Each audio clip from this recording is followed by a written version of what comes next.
সালাফি মানহাজের অনুসরণ দরকার কেন? আল্লাহ সুবহানাহু ওয়া তাআলা জান্নাত পাওয়ার জন্য সালাফদের ইত্তেবাকে শর্ত করে দিয়েছেন। সালাফদের ইত্তেবা যদি কেউ না করে তাহলে সে জান্নাত পাওয়ার সম্ভাবনা নাই। সূরা তাওবার 100 নম্বর আয়াত আল্লাহ সুবহানাহু ওয়া তাআলা বলে দিয়েছেন, ওয়াস-সাবিকুনাল আউয়ালুনা মিনাল মুহাজিরিন ওয়াল আনসার ওয়াল্লাযীনা তাবাউহুম বিইহসান রাদিয়াল্লাহু আনহুম ওয়া রাদু আন ওয়া আ'আদ্দা লাহুম জান্নাত। এখানে আল্লাহ রাব্বুল আলামিন সাহাবায়ে কেরামকে কথা বলে তারপরে বলছেন ওয়াল্লাযীনা তাবাউহুম বিইহসান, যারা তাদেরকে ইহসানের সাথে ইত্তেবা করবে, অনুসরণ করবে, রাদিয়াল্লাহু আনহুম ওয়া রাদু আন, তারা আল্লাহর উপরে সন্তুষ্ট, আল্লাহ তাদের উপরে সন্তুষ্ট। ওয়া আ'আদ্দা লাহুম জান্নাত, সুবহানাল্লাহ, আল্লাহ পাক তাদের জন্য জান্নাত তৈরি করে রেখেছেন, সুবহানাল্লাহ। তাহলে সাহাবায়ে কেরামদেরকে ইত্তেবা করা, সালাফে সালেহিনদেরকে ইত্তেবা করা আল্লাহ রাব্বুল আলামিন ফরজ করে দিয়েছেন।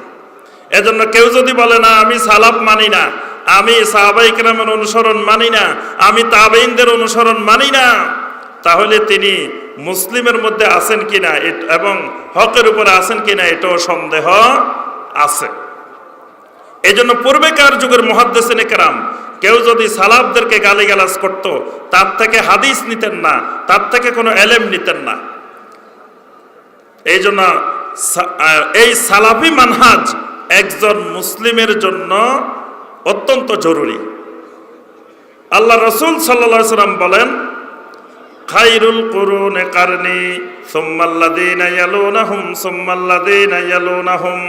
তিনটা যুগ হলো শ্রেষ্ঠ যুগ, একটা সাহাবায়ে কেরামের যুগ, একটা তাবেঈনদের যুগ, একটা তাবেঈনদের যুগ। এরপরেই আস্তে আস্তে দ্বীনের মধ্যে বিভিন্ন রকমের শিরক বেদাত আস্তে আস্তে সংক্রমণ হওয়া শুরু হয়েছে।